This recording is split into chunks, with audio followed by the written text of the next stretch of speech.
Good morning students and welcome to the science class. आज हम science का first chapter start कर रहे हैं जिसका नाम है केमिकल इक्वेशंस एंड रिएक्शंस। ठीक है, चैप्टर स्टार्ट करने से पहले हम डिस्कस करेंगे केमिकल चेंजेस के बारे में, क्योंकि केमिकल चेंजेस से ही कहीं ना कहीं हम रिलेट करते चलेंगे फिर केमिकल इक्वेशन एंड रिएक्शंस को। Chemical changes and physical changes आप प्रीवियस क्लासेस में भी पढ़ते आए हो। केमिकल चेंजेस क्या होते हैं कि वो चेंजेस जिनमें कोई नया सब्सटेंस फॉर्म्ड होता है और जो न्यू सब्सटेंस है उसकी प्रॉपर्टी प्रीवियस सब्सटेंस से बिल्कुल डिफर होती है, वो चेंजेस हमारे केमिकल चेंजेस होते हैं। फिजिकल चेंजेस में क्या होता है कि सब्सटेंस चेंज होता है लेकिन वो फर्स्ट सब्सटेंस के आइडेंटिकल होता है। फॉर एग्जांपल, अगर हम एक वुड को दो पार्ट्स में काट दें तो वो दोनों वुड्स के पार्ट हैं, दोनों एक दूसरे के आइडेंटिकल हैं। तो इस तरह के चेंजेस तो हमारे फिजिकल चेंजेस हो गए। हम पेपर को फाड़ दें, दो पार्ट कर दें, चार पार्ट कर दें, है तो चारों पार्ट पेपर के ही, प्रॉपर्टीज़ भी सेम है, तो वो हमारा फिजिकल चेंजेस है। बट अगर उसी पेपर को हम जला दें तो वो ऐश बन जाएगा, राख बन जाएगा। तब जो नया सब्सटेंस हमारा बना राख, उसका और जो पेपर है दोनों की प्रॉपर्टीज़ डिफर है, ये हमारा केमिकल चेंजेस होगा। ठीक है, तो केमिकल चेंजेस क्या होते हैं? Chemical changes is a changes of materials into other new material with different properties and one or more new substance are formed. Clear? यही चीज़ हमने बोली कि जो नया मटेरियल बनता है वो बिल्कुल डिफरेंट प्रॉपर्टीज़ के साथ होता है, और जो मटेरियल है वो हो सकता है एक या एक से ज़्यादा मटेरियल्स हमारे पास बने। फॉर एग्ज़ाम्पल, लोहे पर जंग लगना केमिकल चेंज है। खाना बनना केमिकल चेंज है। एक बार अगर फूड कुकड हो गया तो वापस हम उसे इनिशियल पोजीशन में नहीं ला सकते। फर्मेंटेशंस ऑफ ग्रेप्स है, राइपनिंग ऑफ फ्रूट्स है, फलों का पकना है, फल अगर पक गया तो वापस हम उसे कच्चा नहीं बना सकते। तो और ठीक है, बर्निंग ऑफ वुड है, लकड़ी का जलना हो गया। तो ये सारे प्रोसेस क्या हैं, एक बार अगर पॉसिबल हो गए तो हम इन्हें रिवर्स नहीं कर सकते। इसलिए हम कहते हैं कि केमिकल चेंजेस हमारे नॉट रिवर्सिबल हैं, यानी कि हम उन्हें वापस नहीं कर सकते, उन्हें हम उल्टा नहीं कर सकते। ऐसी प्रोसेस को हम बोलते हैं अनुत्क्रमणीय परिवर्तन, जिन्हें हम वापस रिटर्न नहीं कर सकते। क्लियर? अब नेक्स्ट हम बात करते हैं केमिकल रिएक्शंस की। ठीक है, केमिकल रिएक्शंस की। केमिकल रिएक्शंस क्या होती हैं? सेम, केमिकल रिएक्शंस में भी न्यू सब्सटेंस फॉर्म्ड होते हैं। अब ये न्यू सब्सटेंस या तो सब्सटेंस के एडिशन से भी हो सकते हैं, या ये हो सकता है कोई बड़ा सब्सटेंस दो पार्ट में टूट जाए तब भी हमारा न्यू सब्सटेंस फॉर्म हो सकता है। ठीक है, तो केमिकल रिएक्शंस में हमारे न्यू सब्सटेंस फॉर्म्ड होते हैं with different properties. For example हम लें कि अगर हम आयरन अगर रिएक्ट करता है ऑक्सीजन से in the presence of moisture, तो आयरन ऑक्साइड्स बनता है। ठीक है, यहाँ मोर सिंपल एग्जांपल लेकर चलें कि हाइड्रोजन रिएक्ट कर रहा है ऑक्सीजन से, तो क्या बना रहा है? Water, H2O। ठीक है, तो हाइड्रोजन की अपनी एक डिफरेंट प्रॉपर्टी है, ऑक्सीजन की अपनी एक डिफरेंट प्रॉपर्टी है, और यहाँ इससे जो H2O बना वो उसकी प्रॉपर्टी इन दोनों से बिल्कुल अलग है। हाइड्रोजन गैस है, ऑक्सीजन गैस है, जबकि वाटर हमारा क्या है? लिक्विड है। ठीक है, तो न्यू सब्सटेंस बनता है और उस न्यू सब्सटेंस की जो प्रॉपर्टी है वो इनिशियल सब्सटेंस से बिल्कुल डिफर होगी। तो ऐसे रिएक्शंस को हम बोलते हैं केमिकल रिएक्शंस। केमिकल रिएक्शंस के बाद हम बात करेंगे कि अब हमें कैसे पता चलेगा कोई ये केमिकल रिएक्शन हुई है। ठीक है, हम कैसे आइडेंटिफाई करें कि कोई केमिकल रिएक्शन हो रही है? तो कोई भी जब केमिकल रिएक्शन होती है तो उसमें कुछ चेंजेस होते हैं, जैसे या तो उसकी स्टेट में चेंज होगा, ठीक है, या तो उसकी स्टेट चेंज होगी, या फिर उसके कलर में चेंज होगा, या फिर टेम्परेचर में चेंज होगा, या फिर इवोल्यूशन ऑफ गैस। या तो इनमें से चारों चेंजेस हो सकते हैं, चारों में से कोई दो चेंजेस भी हो सकते हैं, तीन चेंजेस भी हो सकते हैं, या फिर एक चेंज तो डेफिनेटली होगा ही होगा। तो अगर इनमें से कोई भी चेंज होता है तो हम पता कर सकते हैं कि हमारा केमिकल रिएक्शंस हुई है। ठीक है, तो केमिकल रिएक्शंस होने के लिए ये चेंजेस कंपलसरी हैं।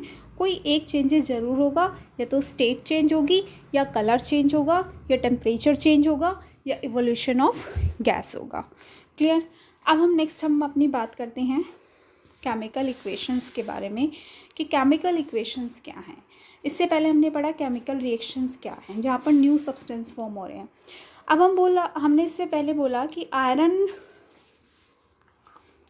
आयरन को हमने ऑक्सीजन की प्रेजेंस में जब रिएक्ट कराया तो हमारा आयरन ऑक्साइड बना ब्राउन कलर का।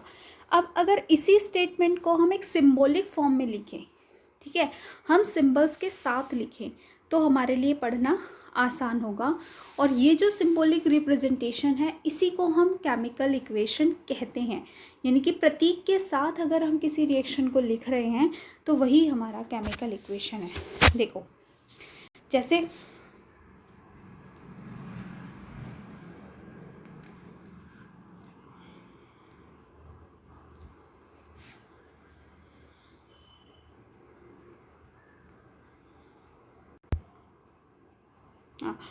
जैसे हमने लिखा कि मैग्नीशियम ऑक्सीजन के साथ रिएक्ट करके क्या बना रहा है, मैग्नीशियम ऑक्साइड बना रहा है, हीट दे रहा है और लाइट दे रहा है। ठीक है, तो इसी को हमने एक स्टेटमेंट की फॉर्म में ना लिखे। मैग्नीशियम का सिंबल होता है Mg, हमने Mg लिखा। ऑक्सीजन का सिंबल होता है O2, हमने O2 लिखा। इन दोनों ने रिएक्ट करके मैग्नीशियम ऑक्साइड बनाया, हमने MgO लिखा, प्लस हीट एंड लाइट इन्होंने प्रोड्यूस करी। तो इस तरीके से जब हम किसी भी केमिकल रिएक्शन को प्रेजेंट करते हैं तब हम उसे बोलते हैं केमिकल इक्वेशन। यानी कि केमिकल रिएक्शंस क्या है, एक सिंबॉलिक प्रेजेंटेशन है, प्रतीकात्मक प्रदर्शन है रिएक्शंस का। कि हम जब किसी का, जहाँ पर हम एलिमेंट्स का सिंबल लिखते हैं, कंपाउंड्स के फॉर्मूले के थ्रू रिएक्शन को बताते हैं, दैट इज केमिकल इक्वेशन। अब हम बात करते हैं कि किसी भी केमिकल इक्वेशंस को हम क्या लिखते हैं, इसके लिए क्या रूल्स हैं, कौन से रूल्स हमें फॉलो करने होते हैं। ठीक है, तो सबसे पहले स्टेप बाय स्टेप चलेंगे।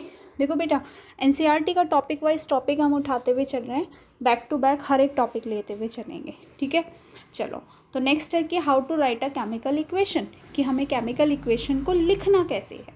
तो केमिकल इक्वेशन को लिखने का सबसे पहला मेथड है, चलो हम सिंपल सी कोई केमिकल इक्वेशन लेते हैं। हमने एक केमिकल इक्वेशन ले ली,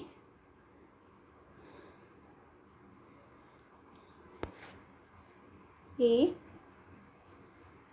plus B and we have write as C plus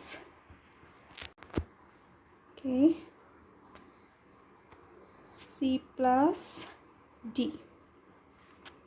okay, अब देखो ये जो टर्म्स है हमारी, ये हमारे रिएक्टेंट हैं। क्या है, रिएक्टेंट, और इन्हें हम बोलते हैं अभिकारक। और इधर वाली जो टर्म्स हैं, दीज आर प्रोडक्ट। क्या है, प्रोडक्ट, DUCT। तो अब हमें इस इक्वेशन को ध्यान में रखना है और इसी से सारे रूल बनेंगे कि जो हमारे रिएक्टेंट हैं वो एरो के लेफ्ट हैंड साइड रखे जाएंगे, और जो भी हमारे प्रोडक्ट हैं वो हमारे रिएक्टेंट के एरो के राइट हैंड साइड हो गए। ठीक है, तो फर्स्ट एंड सेकेंड पॉइंट हमारा यही है। फर्स्ट पॉइंट है reactant must be written on the left side with the help of symbol of presentation. ठीक है, रिएक्टेंट को हम लेफ्ट साइड रखेंगे, प्रोडक्ट को हम राइट हैंड साइड रखेंगे। रिएक्टेंट एंड प्रोडक्ट को एरो से हम सेपरेट करते हैं। और दूसरी चीज़, अगर रिएक्टेंट और प्रोडक्ट एक से ज़्यादा हैं तो उनके बीच में हम प्लस का साइन यूज़ करते हैं। ठीक है, हमने यहाँ पे प्लस साइन यूज़ किया ना, यहाँ पर 2 रिएक्टेंट थे, 2 प्रोडक्ट थे, तो दोनों को प्रेजेंट करने के लिए हमने प्लस का साइन किया। ठीक, क्लियर। पहला पॉइंट कि रिएक्टेंट लेफ्ट हैंड साइड लिखा जाएगा, प्रोडक्ट राइट हैंड साइड लिखा जाएगा। नेक्स्ट पॉइंट, दोनों को सेपरेट करने के लिए बीच में एरो लगाएंगे। नेक्स्ट पॉइंट हमारा होगा कि अगर रिएक्टेंट एंड प्रोडक्ट एक से ज़्यादा हैं तो उन्हें आपस में प्लस के साइन से ऐड करेंगे। इसके बाद आती है कि अगर हमें रिएक्टेंट और प्रोडक्ट्स की फिज़िकल स्टेट भी मेंशन करनी है तब हमें क्या करना होगा। ठीक है, तो फिज़िकल स्टेट्स हमारी मेनली कितनी फिज़िकल स्टेट होती हैं, वी हैव 3 फिज़िकल स्टेट्स। कौन कौन से फिज़िकल स्टेट्स हैं हमारे पास, solid, where I have to mention, मैं यहाँ मेंशन करती हूँ, हमारे पास 3 solid, what happen?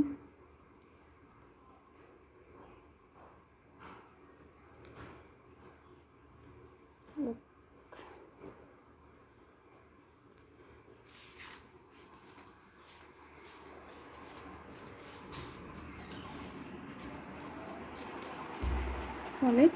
सॉलिड को प्रेजेंट करने के लिए हम यूज़ करते हैं एस। क्लियर? लिक्विड के लिए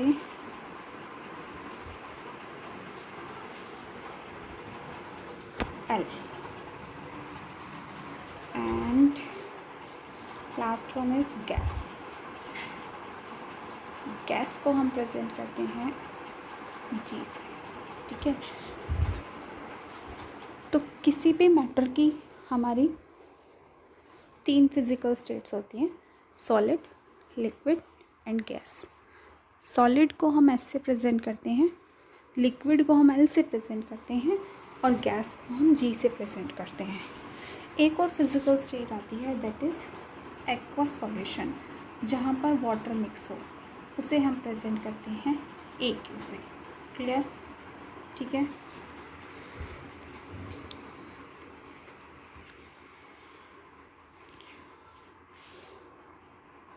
लो इस रिएक्शन को देखो। इस रिएक्शन में हमने क्या किया है? इस रिएक्शन में हमने यही किया है, मैग्नीशियम हमारा सॉलिड है, हमने उसके ब्रैकेट में एस सब्सक्रिप्शन का यूज़ किया। ऑक्सीजन हमारी गैस है, हमने यहाँ पर जी लिखा। मैग्नीशियम ऑक्साइड अगेन सॉलिड है, हमने यहाँ पर एस लिखा। ठीक है, तो हमने उनको उनकी स्टेट के साथ प्रेजेंट किया कि जो सॉलिड है उसके लिए एस लिखेंगे, जो गैसेस स्टेट में होगा वहाँ पे हम स्मॉल जी का यूज़ करेंगे। जो सॉलिड स्टेट बताई दिया, अगर कोई लिक्विड स्टेट में है तो स्मॉल एल जाएगा, और एक्वस यानी कि किसी चीज़ का अगर हम वाटर के साथ मिलाकर सॉल्यूशन ले रहे हैं देन हम ए क्यू का यूज़ करते हैं। ठीक है, तो इस तरीके से ये हो गए रूल्स कोई भी केमिकल इक्वेशंस को लिखने के लिए। Thank you class.